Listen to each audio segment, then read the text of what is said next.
Pulso económico. Hoy viernes, hoy podemos decir aquello de que en casa del pobre que largas son las penas. Desde luego que sí. Estábamos en un optimismo a lo mejor desmedido y ha llegado el viernes y patapum. Caída 0,78 negativo por ciento, 6.870,4. Nos quedamos dentro de un rango bastante destacado. Compañías que hoy avanzan, a pesar de los avatares. Farmamar recupera 2,86, Arcelor 2,38 y Amadeus, compañía que provee al sector de la aviación de productos de software, recupera 1,65. Compañías que pierden pistonada en la jornada de hoy. En primer lugar, el Banco Sabadell, que pierde 3,98. En segundo lugar, Telefónica. Esto no suele pasar muy a menudo. Pierde Telefónica hoy 3,46. Y Acciona, la constructora de la familia de Entrecanales, que en el día de hoy pierde 3,29. Vamos ahora a lo que podemos decir va a componer el sumario del programa. En primer lugar, tenemos que hablar, y supongo que no poco, porque la verdad es que el tema es tremendo, de las declaraciones hechas por Antonio Garamendi, el líder de la patronal COE, que pide algo bastante razonable: la exoneración total de las cotizaciones que las empresas hacen a la seguridad social cuando se trata de empresas que están impulsando ERTEs. Eso lo pide Garamendi y supongo que el Gobierno no lo tendrá en consideración. Y también tenemos que hablar de las grandes cadenas comerciales de este país. ¿Por qué? Porque están abriendo otra oleada de ERTEs. Caso del Corte Inglés, caso de Mango, de Primark o de H&M. Y también las grandes cadenas de restauración se preparan para arbitrar diferentes suspensiones de empleos. Así es que prepárense para un desplome del comercio que va a ser importante, mucho más importante del que en estos momentos conocemos. Muy bien, les presentamos ya a nuestros invitados esta noche de viernes. Don Jorge Colvin, profesor de EAE Business School, muy buenas noches. Buenas noches. ¿Todo bien? Muy bien. Don Miguel Momovela, analista de XTB, muy buenas noches. Buenas noches. ¿Todo bien? Ya estamos de vuelta. Ya estamos de vuelta al rojo, quiere decir. Efectivamente. Ya, sí, no salimos de una. Vamos a empezar por ahí, si a usted le parece bien. El IBEX está claro que ha cortado hoy de forma brusca su racha, que ha frenado esa escalada que algunos nos prometíamos muy feliz al 8% de crecimiento en una semana y que hace un balance que tampoco es muy positivo en las bolsas europeas, porque lo que ha habido ha sido recogida de beneficios en el mejor de los casos. Y aquí, paralización, ¿no? Efectivamente, un buen sell-off. También es verdad que hemos tenido, más bien, muchos datos macro, muchos datos de PMI en Europa que han sido, digamos, resultados mixtos. Ha habido impulsos en ciertos tramos de la semana, pero al final es verdad que el resultado, por lo menos a cierre de hoy, en la jornada de hoy, sí ha sido negativo. Ha frenado ese crecimiento del 8% en un 1%, también todo se ha dicho, con lo cual caída o freno relativo para una semana que la verdad que ha sido muy buena. Colvin. Sí, la verdad es un poco en la misma sintonía. 5 días consecutivos. El IBEX 35 empezó en 6.350 la semana, con lo cual ha sido una subida muy fuerte, hay que tenerlo en cuenta. También es cierto que el contexto de Biden es lo que ha hecho. A los mercados le ha gustado mucho la victoria de Biden, más que nada porque un poquito de certidumbre al mercado siempre ha gustado, con lo cual hay que valorarlo como toda la semana. La semana ha sido buena en sí. Por insistir en lo de Biden, parece que se perfila que Biden lo tiene, salvo imprevistos, bastante fácil ahora para ser el próximo presidente de los Estados Unidos. Digo salvo imprevistos porque de repente, pues, si hacen caso a las reivindicaciones de Trump, pues puede haber un recuento o un apartamiento de los resultados, qué sé yo, en Georgia o en Michigan o en alguno de los sitios donde no le ha sido propicio. Es curioso porque al tiempo que esa inseguridad que algunos predecían larga y que al final no va a ser tan larga, el dólar reacciona a ese proceso electoral con su peor semana en los últimos 4 meses. Lo del dólar no es lo de las bolsas. Esa es la diferencia que le someto a análisis. ¿Por qué no sigue el mismo rumbo el dólar que las bolsas? Pues sí, efectivamente, se ha notado una caída bastante prominente. Y lo que sorprende es que sobre todo frente a algunas divisas de países emergentes, incluyendo al real brasileño, el peso mexicano, ha habido un gap bastante importante. Es decir, digamos, estos resultados que ya se iban anticipando, ¿no? Incluso antes del cierre de hoy, ya han ido un poco vertiendo, ¿no?, ese tinte negativo sobre el dólar, que de hecho no es un punto final la victoria de Biden. Podríamos seguir viendo caídas.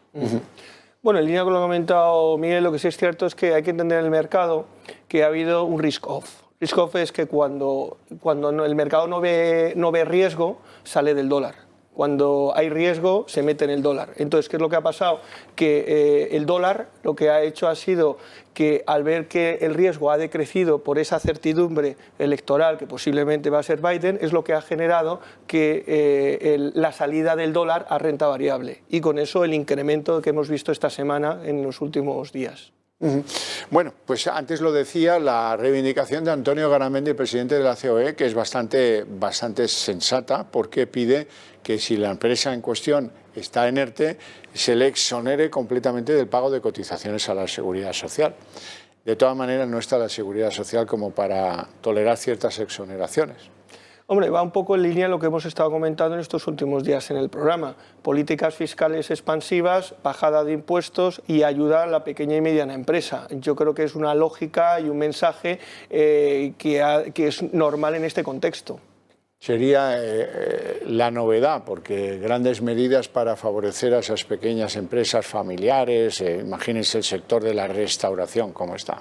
Desde luego, una parte importante. No olvidemos de la economía que nos sustenta aquí en España. El tejido productivo español es prácticamente, o en una gran mayoría, podríamos decir, pymes, y evidentemente necesitan un alivio impositivo que de momento no está llegando, en contra de lo que sucede en otros países de la Comunidad Económica Europea. Y señor, sépanlo, que algunos países que están en la Comunidad Europea y que se acaban de salir de la Comunidad Europea, lo que hacen es recibir un talón de la Hacienda Pública que dice, su negocio tiene 92 metros cuadrados, facturó el año pasado tanto, va a estar cerrado un mes y aquí tiene el cheque de lo que desde nuestro punto de vista usted necesita para sobrevivir. Claro, así se ve la cosa distinta que cuando llegan maldadas en España. Bien, bueno, mal le va a ir también al sector del gran comercio, porque ahí están ya preparando una oleada de nuevos ERTEs, compañías muy importantes para la actividad comercial en España, Corte Inglés, Mango, Primark, H&M, aunque esta es una multinacional de origen sueco. Bueno, además de esas, va a haber otras cadenas importantes de restauración súper conocidas que también preparan lo mismo. Así es que el desplome del comercio, que ahora nos viene costando 9,5 puntos de PIB, va a empeorar, no va a mejorar, Colvin. Hombre, la verdad es que sí, es exactamente lo que comentaba Xavier, el consumo cíclico y luego a todo el proceso de transformación que está teniendo. Ahora mismo el comercio se está yendo al mundo digital, con lo cual estamos teniendo dos problemas. El problema del mundo offline, el mundo real, que es el consumo cíclico, que ha disminuido, y por otra parte el hecho de nuevos players o jugadores que están entrando desde el mundo digital y que desde el mundo digital está entrando en el mundo offline, como Amazon, etcétera. Miguel. Totalmente de acuerdo en eso último. El que está fuera de Internet hoy día tiene tiene una empresa complicada en la subsistencia frente al escenario COVID. Y eso se está notando mucho fuera de la gran empresa de las grandes empresas que estábamos mencionando. Obviamente es un camino largo fuera de una parte del negocio que da tanto dinero, que son las ventas online. El que no está presente en Internet, pues obviamente lo está sufriendo más. Seguramente habrán oído ustedes muchas veces dinero, a verlo, haylo. Y lo hay. Hoy tenemos un elemento que lo demuestra. Renta fija. Celnex ha conseguido cerrar la colocación de 1.500 millones en bonos convertibles. Colvin, esto es una hazaña. Sí, fabuloso. Hay que recordar que Celnex, cuando ha necesitado de financiación, ha acudido a ampliaciones de capital. Entonces, básicamente lo que ha hecho ha sido diversificar su estructura de financiación y ha incorporado una nueva forma, que es a base de la renta fija. Y además lo ha hecho a muy buen coste, a un coste de 1,37%. Sí que es cierto que es hasta el 2034, pero lo curioso de todo es que son convertibles, que el efecto dilución es de un 3%, pero Celnex ha prometido el devolver esos bonos con el objeto de que no afecte al accionista. Con lo cual realmente es un método puramente de financiación que no quiere que se genere ese efecto dilución aparente. O sea, que han pensado muy bien la estrategia, ¿eh? Absolutamente, absolutamente. Claro, para no perjudicar la dilución al accionista, vamos a establecer un compromiso de entrada, ¿no? Que con el que compre los bonos. Movela, ¿qué te ha parecido esta operación que hoy se anuncia como una de las más interesantes en el mercado? Desde luego, dentro de su sector y ya más en concreto, dentro de lo que es el parque ibérico, en este caso en bolsa, no hay que olvidar el efecto positivo que tienen este tipo de noticias para el inversor, protección al inversor y sobre todo una compañía que está prácticamente arrasando en Europa, pues en camino de liderar, ¿no?, a nivel sectorial, y evidentemente esto se ha notado en bolsa. Y eso, dinero llama dinero, y no les ha costado gran cosa obtener los 1.500 millones. No, la verdad que van en una buena senda, en una buena progresión alcista desde principios de año, y eso, pues obviamente, contribuye a solidificar un poquito más pues ese camino, ¿no? Ese camino hacia los 60 euros que está a la vuelta de la esquina. Que se dice pronto, ¿eh? Que se dice pronto.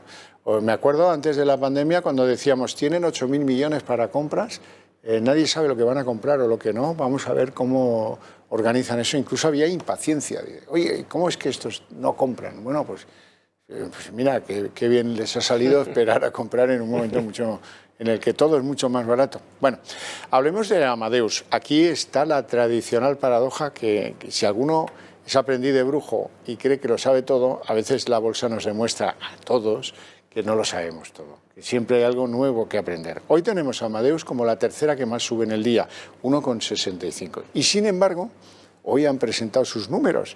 Es un sector que da servicios, insisto, lo digo siempre, a un sector que es el de la aviación comercial, que está hundido. Sí. Y que va a tener una recuperación para el que llegue a la meta muy larga. Sin embargo, Amadeus, que es proveedor de sistemas de software para líneas aéreas, anuncia pues sus resultados. Pérdidas 356,4 millones hasta septiembre por culpa pues, de la baja actividad del sector aéreo, que es obvia, ¿no? Bueno, y sin embargo hoy sube en bolsa y es la tercera que más sube. Bueno, Amadeus es una de las joyas de la corona, suele gustar mucho, porque Amadeus lo que ha hecho es, se pensaba que iba a haber un menos 75% de ingresos respecto al tercer trimestre del año pasado. Sin embargo, los ingresos han sido menos 70%. Quiere decir que ha sido mejor de lo esperado. Pero donde ha estado la clave es en el EBITDA. El EBITDA, el mercado creo que estimaba unas pérdidas de 29 millones de euros. O generación de ingresos. Exactamente. Por decirlo a la pata a la llana, claro. Y lo curioso de todo es que ha sacado un EBITDA positivo de 2 millones. Eso gracias ha sido a la reducción del plan de costes que ha hecho. Ese plan de costes está funcionando, con lo cual está optimizando su estructura Amadeus, aparte de la previa financiación que recordemos que hizo a una serie de ampliación de capital a una serie de meses, con lo cual Amadeus sí que se está preparando para ese nuevo escenario y despegar, nunca mejor dicho, en cuanto empiece una nueva perspectiva. Movela, ¿qué te parece Amadeus? Bueno, yo siempre traigo la contrapartida de bolsa, ¿no?, que es lo que también nos interesa. Hay dos formas de ver Amadeus. La del inversor que entró pues, cuando estaba en torno a 90 euros por acción, y la del que lo ve ahora a la mitad de su precio y piensa pues que es una compañía en la que quizá ahora no merezca tanto la pena invertir. Hay que irse a los fundamentales, como bien decía el compañero, y evidentemente es la generación constante de un flujo de caja, de un ingreso bruto, lo que nos permite saber en qué situación está la compañía, lo que nos permite saber si el valor de la compañía a largo plazo va a seguir respondiendo bien para el inversor. Y de momento así lo está haciendo. Bueno, les tengo que contar algo que seguramente les llenará de emoción, aunque algunos ni siquiera lo noten, como ha pasado alguna que otra vez. Es el recibo de la electricidad, el popular recibo de la luz. ¿Qué le pasa? Según Facua, que es una organización de consumidores, dice que ha bajado un 7,8%. Les prometo que lo voy a intentar comprobar, así que llegue el próximo recibo de la luz, pero que, no sé, tengo ciertas suspicacias, porque es que el precio de la electricidad y el precio de la gasolina tienen una característica compartida. Cuando aumentan, como cohetes. Y cuando bajan, caen como plumas, que uno ni siquiera lo nota, no hacen ni ruido. Así es que, bueno, yo tengo la obligación de transmitirles lo que dice Facua, y ahí está, que la factura de la luz se ha reducido un 7,8%. Ya no digo más. Cuando lo haya comprobado, un día vengo aquí y les doy razón. De lo que sí tengo que darles razón es de que los políticos siguen una línea, yo la tengo que respetar, lógicamente, pero no me la acreditan. Dice, lo importante para combatir la pandemia es cerrar bares y restaurantes. Y esto, pues en Cataluña, en Cantabria, en Aragón, en el País Vasco, en Navarra, en Murcia. Y uno dice, oiga, pero ¿alguien está pensando en que esto, no me meto en si es justo o injusto, tiene un resultante económico de todo lo que es la distribución de esos bares, restaurantes, de todo lo que es la compra, o incluso decidiendo mal un cierre, fastidian a una familia porque lo que tiene comprado en el congelador, ¿qué pasa con eso, no? Y hay tipos como el de Cantabria que dice, no, cierro de hoy para hoy a las 5 o a las 6 de la tarde. Oiga, vamos a ver. Entonces, todo esto está produciendo como una caída de fichas del dominó de una actividad en la que algunos parece que no han reparado, pero que, como tú señalabas antes, es muy importante en nuestro país. Y no sé, ¿qué impresión tenéis?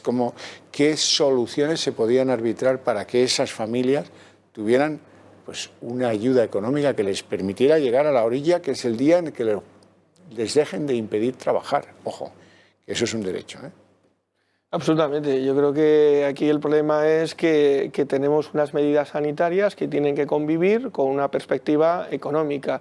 Entonces, en ese escenario, posiblemente lo que hay que tomar es unas medidas de apoyo y de colchón a esas familias, como bien comentabas. O sea, yo creo que eso es vital, sobre todo en este escenario a corto plazo. Luego, a medio y largo plazo, evidentemente, veremos esos resultados que van a ser inmensamente. Pero lo que no podemos hacer es perder el tejido empresarial y el tejido del comercio, que es el principal elemento del PIB. Bueno, hay países en los que no lo es tanto, pero aquí sí que es muy importante. ¿Se te ocurre, has visto en algún país en Europa alguna opción que pudieras aportar, Moela? Hombre, lo cierto es que hay varias medidas en muchas direcciones. Yo creo que sin salir de lo que nos ocupa, porque al final muchas veces tendemos a comparar y tenemos que empezar por donde estamos, ¿no? por la casa, por la propia casa. Yo creo que además del alivio impositivo, también hay que tener en cuenta que lo que necesitan muchas de estas empresas es financiación a bajo coste. Evidentemente no podemos hacerlo a coste cero, no estamos en disposición de hacerlo, pero sí a bajo coste y sobre todo aportarles algo de liquidez, este pequeño comercio tradicional que no puede subsistir, que ya a duras penas ha salido de esa primera ola y que en esta segunda pues está prácticamente renqueante. Yo diría que es por ahí por donde tenemos que empezar. Sí, piensen que son familias en las que ahora a lo mejor solo trabajan los miembros de la familia porque a ese empleado ya lo han tenido que mandar al ERTE y cuando están ya muy cansados se marchan a casa porque han tenido que ir haciendo concesiones y algunas inversiones y ahora se encuentran con la ruina más absoluta y con un montón de deudas, que no deja de ser un tema que acucia las conciencias de las buenas gentes que están en ese sector, ganándose honradamente la vida. Les veo mañana a las 10 de la noche, Más se perdió en Cuba, no se lo pierdan. Gracias.